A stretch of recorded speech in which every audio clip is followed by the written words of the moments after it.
Batu yang dundung itu lebih gede daripada saya. Bapak Ibu lihat saya gede apa enggak? Sekarang batunya yang dundung itu lebih besar lagi gitu Bapak Ibu ya. Ini mobil Bapak Ibu yang di dekat saya, mobil L300 remuk ya. Kambing mati, sapi mati gitu ya. Lanjut. Yang selamat musola. Musola ini dekat pusarannya longsor, tapi dibiar. Sekali lagi, kalau kepengen selamat kemana? Masjid. Jangan kalau pengen selamat ke masjid kalau waktu bencana. Alam ngerti, oh ini pura-pura ini ya, dilibas saja. Artinya harus sholat 5 waktu, gitu ya. Oke, sekolahan Bapak Ibu. Makanya ini kita perlu adik-adik di sekolahan tuh. Supaya apa? Anak usia dini itu juga peduli terhadap lingkungan. Kalau enggak apa? Kadang ada oknum gurunya, itu pohonnya bagus gak ada, tak babat aja ya. Dibabat lo, awalnya lo ngasih tahu, oh ini suka babat-babat, dikirim kayunya ke sekolahan gitu ya. Remuk gitu ya, seperti itu. Lanjut. Nah, demikian juga gara-gara es krim 2000, Taman Bungkul rusak, Raya Darmo rusak, Bu Risma itu muara besar Bapak Ibu gitu ya. Lo es krim itu lo sampai merusak taman 1 kilo gitu ya. Harganya tamannya itu miliaran. Dirusak hanya setengah jam sudah hancur gitu ya. Remuk, ngamuk gitu ya. Padahal di Indonesia ini pemimpin-pemimpin yang kayak Bu Risma itu maka ya. Kita punya pemimpin yang baik gitu ya. Ada Bu Risma gitu ya. Kemudian ada Ridwan Kamil, ada Bupati Banyuwangi gitu ya. Tokoh-tokoh muda yang energik gitu ya. Lanjut. Kita lihat 2007 Jakarta sudah kebanjiran. Para ahli itu baru meramal Jakarta itu banjir baru 2020. 2007 sudah datang duluan. Karena apa? Bogor, Puncak, Cianjurnya remuk. Hutannya sudah jadi villa estate. Yang punya siapa villanya? Teman-teman di Jakarta. Ya, diantar sampai ke Jakarta airnya kurang dah. Sampai ke istana Bapak Ibu. Lanjut. Tik lagi. Terus. Nah, kita lihat seperti ini hutan-hutan kita. Lanjut, Pak. Ini di luar negeri. Lanjut. HI, ikonnya Indonesia, bundaran HI, banjir. Kira-kira keren apa enggak? Katanya Oma Irama terlalu gitu ya. Dan memalukan. Bundaran HI tenggelam seperti itu, Bapak Ibu. Ini ibu kota, Bapak Ibu. Tenggelam seperti ini. Lanjut. Nah ini istana presiden. Loh, istana presiden dikepung banjir. Nah, pas panasnya itu Bapak Ibu lihat. Nah, banjir tetap harus siap sedia gitu ya. Walaupun banjir gitu ya. Pas pampresnya gitu ya. Kita lihat seperti itu. Istana. Loh, kemana? Banyak wacana. Terus istananya dipindah aja dari Jakarta gitu ya. Pindah ke Tulangan gitu ya. Oke ya. Lanjut. Kita lihat klik lagi. Nah, ini Gunung Penanggungan Bapak Ibu. Saya dulu lama di Terawas, di Selo 5 gitu ya. Dulu saya bawa tamu-tamu dari luar negeri, dari Belanda, dari Kanada, dari Jerman. Saya ajak jalan Kanada Pak. Di lereng Penanggungan itu masih ribuan candi, ya, ribuan candi. Dan kalau kita masuk ke Gunung Penanggungan, matahari itu tidak bisa tembus karena hutannya tertutup rapat. Tapi sekarang kita lihat hutannya hilang. Hutannya dibabat, kemudian tanahnya ditambang, ya. Ditambang untuk nguruk apa? Nguruk lapindo gitu ya. Lanjut, kita lihat gunung-gunung kapur, dikira nggak ada gunanya. Oh ini gunung tandus nggak ada gunanya, ditambang segala macam. Bukan berarti kita tidak boleh nambang, boleh nambang, tapi nambang yang berwawasan lingkungan. Gunung Kapur itu Ibu, Gunung Kars, itu di bawahnya mengalir sungai-sungai yang jernih. Ya, kelihatannya tandus kering kayak di Madura, Gresik, Lamongan, Tuban. Itu gunung-gunung itu untuk anak cucu kita, untuk sumber daya apa? Pabrik semen. dari Madura sampai Jawa Tengah itu bentangan gunung-gunung tandus. Allah itu menciptakan adil. Daerah yang tandus tak kasih semen, daerah yang kayak Pacitan tak kasih AC, gitu ya. Mekah, Madinah, yang gurun pasir tambang minyak. Duh, Indonesia ini kaya raya, punya hutan, punya emas, punya batu bara, punya tembaga. Tapi kenapa warganya miskin? Loh, Arab Saudi itu cuma batu sama pasir, kaya raya. Ada yang sudah pernah pergi haji? Pergi umroh? Nah, kita lihat di sana. Tapi kaya raya di sana ya. Loh, kita punya emas, perak, timah, batu bara. Tapi kenapa kok miskin gitu ya? Lanjut. Nah, ulat bulu. Kenapa sekarang terjadi tren terjadi serangan ulat bulu? Di Kediri ada, di Probolinggo ada. Karena apa? Lingkungan kita sudah rusak. Dulu daun dimakan oleh ulat, ulat dimakan oleh burung, burung dimakan oleh ular, ularnya mati jadi kompos untuk menyuburkan tanaman. Tapi sekarang burungnya itu sudah banyak di pasar burung gitu ya.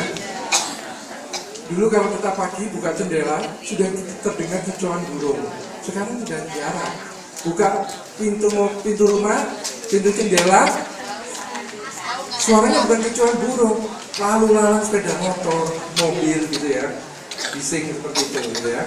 Nah, supaya tidak terjadi serangan ulat bulu, lingkungan itu harus dikembalikan gitu ya. Nanti bapak-bapak, ibu-ibu yang punya burung, tolong burungnya dilepas gitu ya. Bapak punya burung? Ya, lanjut. Sungai, pantai, Bapak Ibu ya.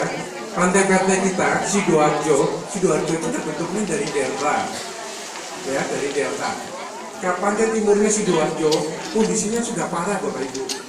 Kita lihat banyak hutan-hutan mangrove yang dibakar.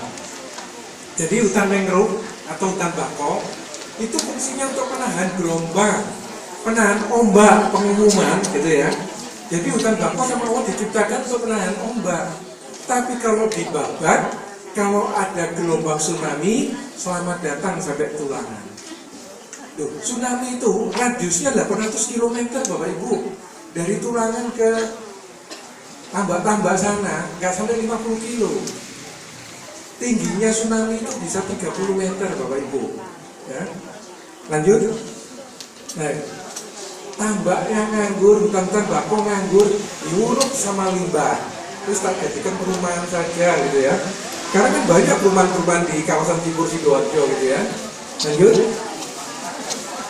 Klik lagi. Ya, klik lagi. Klik lagi. Sebelumnya Mbak, oke. Tanggal 26 Desember terjadi tsunami. Bapak Ibu kalau lihat di Facebook saya, di sana ada tanggal 26 itu ternyata siklus dunia tentang terjadinya bencana lingkungan. Nepal kemarin tanggal 26 ya, Gunung Merapi meletus tanggal 26. Coba nanti pulang dari acara ini buka Qurannya, ayat 26 itu ayat apa? Ayat 26. Ya, surat 26. Ya. Surat 26. Ya, surat 26. Nanti dilihat di sana ya. Ternyata di sana memang sudah dinyatakan tentang ya kuasa Allah tentang kerusakan lingkungan ini ya. Oke lanjut. Nah, arisan bencana berikutnya Sidoarjo, Lumpur Lapindo, sampai detik ini masih belum bisa ditambal.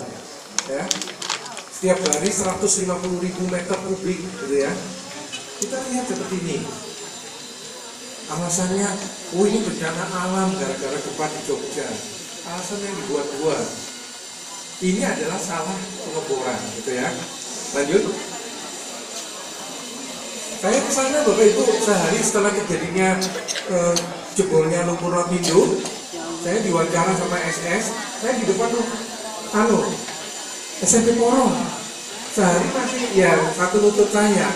Seminggu sudah satu genteng Bapak Ibu, gitu ya.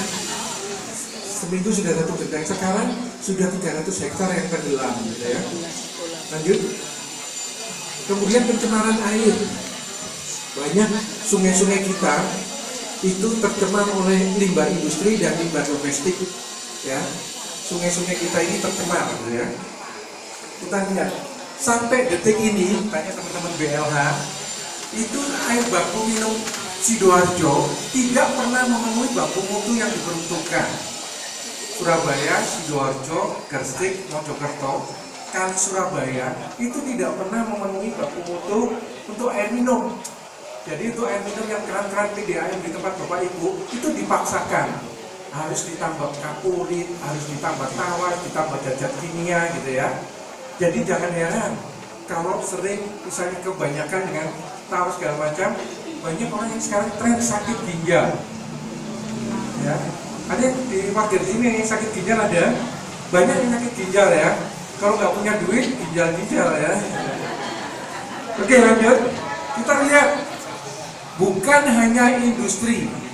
Hasil penelitian terakhir itu pencemaran justru bukan banyak dari limbah industri, 60% dari limbah domestik. Limbah domestik itu dari mana? Dari rumah kita, Bapak Ibu. Ya, kita mencuci piring, buang deterjennya. Kita mencuci baju, buang deterjennya. Kita mandi, pakai sampo, buang deterjennya. Kita lihat seperti ini. Ya, apalagi sekarang lagi tren bermunculan laundry. Ya, laundry di mana-mana, sampai di kampung-kampung ada laundry segala macam gitu. Dan itu tidak pernah punya izin. Dan buangnya kemana? Langsung ke selokan. Lanjut. Nah, juga banyak masyarakat yang masih nongkrong. Di Tulangan nggak ada ya, tadi Bu Endang mengatakan di Tulangan nggak ada. Ada mbak-mbak, di sini ada mbak-mbak atau ibu-ibu yang nongkrong sambil rasa-rasan gitu ya. Nanti kalau ada, tolong kasih tahu Pak RT. Nanti Pak RT akan ngajak saya, akan difoto gitu ya. Akan difoto. Jadi nanti timnya Pak RT, timnya kader peduli lingkungan dibekali kamera. Kalau ada yang wajah yang nongkrong, langsung difoto gitu ya. Langsung difoto. Lanjut. Nah, klik lagi Mbak. Kita lihat ada nenek-nenek yang cuci baju di sungai. Bapaknya nongkrong di sungai gitu ya. Nah, nongkrong di sungai. Anak-anaknya mandi dan gosok gigi di sungai. Ibunya ngususin beras di sungai. Di depannya saya lihat jualan warung, jualan rawon. Saya lihat rawonnya itu loh, laris Bapak Ibu gitu ya. Gurih gitu ya. Nyuci berasnya di sungai itu gurih gitu ya. Lanjut. Nah, kemudian juga banyak truk-truk tinja, truk-truk industri itu membuang tinjanya ke sungai. Banyak ikan mabuk. Nah, kalau ikan mabuk, pengumuman itu jangan diambil, jangan ditangkap, bahaya Bapak Ibu. Kadang saya itu hampir setiap tahun di Mangetan Kanal, Balung Bendo, itu setiap tahun di sana ada ikan mabuk. Warganya itu malah pengumuman, ada ikan mabuk. Wah, ibu-ibunya lari bawa ember, bawa sero gitu ya. Disemeroin semua. Ikan ketingnya itu besar-besar ya, badernya juga besar-besar. Memang menggiurkan. Saya pernah menjumpai lobster itu setangan saya. Lobster itu udah air tawar itu Ibu. Nah itu kalau nggak tercemar nggak apa-apa. Tapi ini mabuk tercemar itu bahaya Bapak Ibu. Sekali lagi bahaya gitu ya. Karena apa? Sekarang lagi tren Bapak ibunya sehat, tapi punya anak, anaknya autis. Di Tulangan ada yang autis, ada yang berkebutuhan khusus. Nah, sekarang lagi jadi mode seperti itu. Jadi banyak bayi-bayi lahir autis karena mengkonsumsi ikan yang mengandung metilmerkuri, mengandung logam berat, gitu ya. Bahaya, gitu ya. Ada logam D3-nya bahaya. Bapak-bapak, ibu-ibu habis pensiun 55, tiba-tiba 5 bulan kemudian stroke. Kenapa stroke? Ya karena terpapar seperti itu. Bukan karena stres saja, tapi karena konsumsi yang salah bisa menyebabkan stroke. Nanti dilihat suaminya ibu-ibu kalau malam hari suka ngomel-ngomel gitu ya, nggak bisa tidur, itu tanda-tanda tercemar gitu ya. Nanti kalau bapak-bapak kok nggak tidur saja, Pak, jenengan tercemar lah, kok nggak tidur gitu ya. Ngomel, habis malam-malam hari ngomel, nggak bisa tidur gitu ya. Terus jam 12 nggak bisa tidur, setengah 1 nggak bisa tidur, itu tanda-tanda tercemar gitu ya. Lanjut. Nah, tadi pencemaran udara sudah, pencemaran air sudah, sampah Bapak Ibu. Kita lihat tanggal 21 Februari tahun 2005, 10 tahun yang lalu, di Bandung, yang kemarin pada konferensi Asia Afrika, itu terjadi tragedi Luri Gajah, di mana TPA di Bandung itu meledak, terbakar, longsor, menimbun 142 orang tewas. Nah, ya. Loh, sampah itu bisa menewaskan kita gitu ya. Jadi kalau TPA-nya Sidoarjo, tadi Bu Enda mengatakan sudah dalam keadaan bahaya, memang benar Bapak Ibu. Saya sebagai tim penilai, kenapa Sidoarjo tidak bisa dapat Adipura Kencana, itu karena TPA-nya masih bermasalah. Ya, TPA-nya masih bermasalah. Sehari volume sampah di Sidoarjo itu 800 meter kubik per hari. 800 meter kubik itu setara dengan 100 truknya tempat sampah satu hari. Itu kalau parkir di kantor kelurahan nggak muat Bapak Ibu. Itu sehari sampahnya orang Sidoarjo gitu. Itu belum yang dari Krian, belum yang dari Balung Bendo, itu Sidoarjo aja seharinya 800 meter kubik. Oleh karena itu Bapak Ibu dikumpulkan di sini untuk mereduce, untuk mengurangi reduksi sampah. Jadi sampah, tadi Pak Camat katakan, sampah itu loh pilihan, sampah basah dan sampah kering. Sampah basahnya dijadikan kompos, sampah keringnya dijadikan kegiatan seperti ini, gitu ya. Kita akan merubah PR untuk menjadi RP untuk menjadi Oke, lanjut. Nah, seperti ini. Ini Surabaya, Bapak Ibu. Surabaya lebih dahsyat lagi Bapak Ibu. Seharinya volume sampah Surabaya 8.700 meter kubik sampahnya orang Surabaya, setara dengan 1.114 truk sehari. Nah, sehari, 2 hari berapa? 2.228 truk. Bapak Ibu kalau yang suka sepak bola di Gelora Bung Tomo, itu tingginya Gelora Bung Tomo balapan dengan tingginya TPA. Makanya teman-teman LSM sering guyonan, di sana kan dijadikan Surabaya Sport Center ya, SSC. Kalau teman-teman sering dirubah Surabaya Sampah Center gitu ya. Karena tingginya balapan. Bapak Ibu kalau ke Gresik lewat jalan tol, noleh sebelah kiri kalau di Romo, tingginya sudah hampir balapan dengan tingginya Gelora Bung Tomo seperti itu gitu ya. Dan Sidoarjo juga sudah lampu kuning TPA-nya. Oleh karena itu peran serta dari RT 3 RW 1 ini sangat diperlukan untuk menjadikan pionir-pionir perubahan gitu ya. Lanjut. Nah, ini di sekolah. Sekolah di Bandung pada waktu terjadi tragedi Luri Gajah seperti ini Bapak Ibu. Kalau sekolahnya itu tumpukan sampah seperti ini, besok kalau bulan Juni ada pengumuman UNAS, saya jamin pasti ada yang tidak lulus. Karena apa? Siswanya terpapar oleh pencemaran dari sampah. Gas yang keluar itu namanya gas dioksin. Gas dioksin ini bisa menyebabkan BODO. Tahu BODO? Kurang keras. Sekali lagi. Terima kasih. Kalau siswanya BODO, gurunya itu bisa budrek. Gurunya ngamukan. Anak agak ada apa-apa, tiba-tiba ditampar. Kan Bapak Ibu banyak kan lihat di televisi, guru menampar siswa, menempelin siswa, karena terpapar oleh gas dioksin tadi, seperti itu ya. Lanjut, kita lihat sampah yang tidak dikelola dengan baik bisa meledak. Jadi pengumuman sekarang TPA-nya Sidoarjo kan sedang kritis. Tiba-tiba nanti kalau dengar berita di koran, TPA-nya Sidoarjo meledak. Itu bukan ulahnya ISIS. Jadi, wah ISIS sudah masuk Sidoarjo. Bukan. Itu ulahnya kita salah mengurus sampah. Sampah yang ditumpuk akan mengeluarkan gas metan. Gas metan itu mendesak tumpukan sampah, bisa meledak dan terbakar. Ya. Jadi pengumuman, kader-kader ini sudah tahu semua kalau TPA Sidoarjo meledak, bukan ulahnya ISIS gitu ya. Kemarin kan ribut-ribut ISIS di Sidoarjo gitu ya. Bisa pencemaran bau TPA itu jaraknya radiusnya bisa sampai 5-7 km. Bapak Ibu kalau nggak percaya, Bapak Ibu musim hujan seperti ini datang ke Gresik di rumah makan Pak Elan atau rumah makan IBC ikan bakar Cianjur, aromanya Benowo itu sampai di Gresik ya. Makan bandengnya Pak Elan aromanya aroma sampah ya.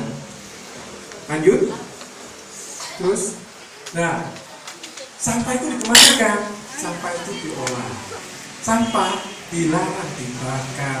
Siapa yang masih membakar sampah angkat tangan? Gak apa-apa, siapa yang mau membakar sampah angkat tangan, silakan. Ya. Nah, karena belum diberi pelatihan. Setelah diberi pelatihan, sampah tidak boleh dibakar. Bapak Ibu membakar sampah berarti Bapak Ibu melanggar Undang-Undang 18 tahun 2008 pasal 29. Pengumuman diulangi lagi, Undang-Undang 18 tahun 2008 pasal 29. Ada yang tidak tahu nenek-nenek bakar sampah sama anak buahnya Pak Ami sama Satpol PP dari kecamatan ditangkap. Ada nenek ditangkap gara-gara bakar sampah. Nanti heboh seperti nenek lagi mencuri kayu gitu ya. Jangan sampai seperti itu ya. Nanti nenek-nenek dilarang membakar sampah. Dikasih pulang dari acara ini, kasih tahu warganya nggak boleh bakar sampah ya. Dilarang bakar sampah gitu ya. Kenapa nggak boleh dibakar sampah? Karena mengandung banyak bahan-bahan beracun gitu ya. Ya, tadi bisa menyebabkan gas dioksin ini bisa menyebabkan kanker bisa menyebabkan kantong kering bisa menyebabkan stres bisa menyebabkan bunuh diri ya. Bapak Ibu lihat di Surabaya di ITC itu banyak ibu-ibu yang stres naik ke lift ke atas habis itu loncat gitu ya, karena stres gitu ya, kena kanker gitu ya, kantong kering. Nah, itu. Jadi pengumuman dilarang membakar sampah mulai detik ini, pengumuman ya. Nanti kalau bapak-bapak pasti bakar sampah, ada tim penilainya SBH. Loh, katanya tulangan baik, bakar sampah. Nah ini nilainya 30 Bapak Ibu. Saya tim penilai, walaupun saya baik dengan Bulo, dengan Ibu Endang, dengan Pak Bupati, tapi tidak ampun. Tahu bakar-bakar sampah nilainya juga 30. Bapak Ibu buktikan, saya orang Mojokerto, tahun kemarin Mojokerto itu tidak dapat adipura. 2 tahun yang lalu Mojokerto tidak dapat adipura.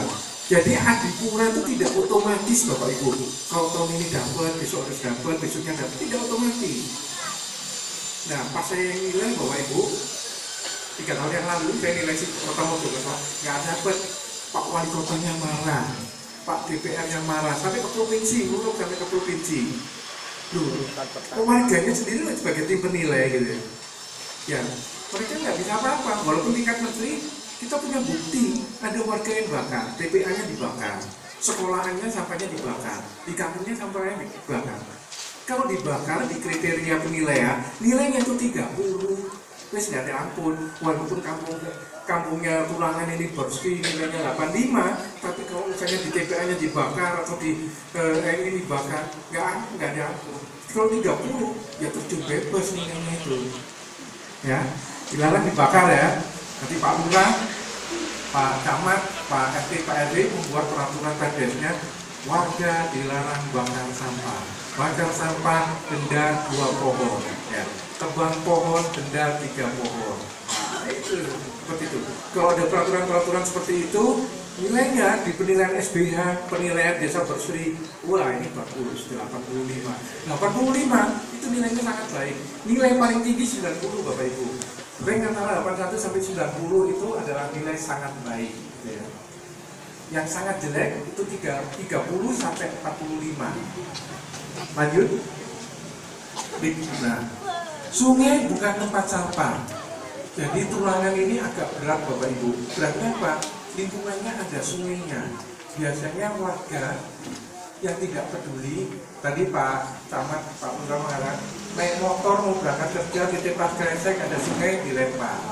Seolah-olah sungai itu jadi tempat sampah yang besar. Loh, di sana itu loh Bu, dilarang membuang sampah di sini. Oh, yang di sini nggak boleh, di sana boleh gitu ya. Seperti itu. Lanjut. Ya, kenapa sampah itu harus dikelola? Karena sampah ini supaya kita jadi sehat. Gara-gara sampah kita bisa kena TB. Gara-gara sampah kita bisa kena malaria. Gara-gara sampah kita bisa diare. Ya, makanya tadi saya buat semboyan, desa Tulangan,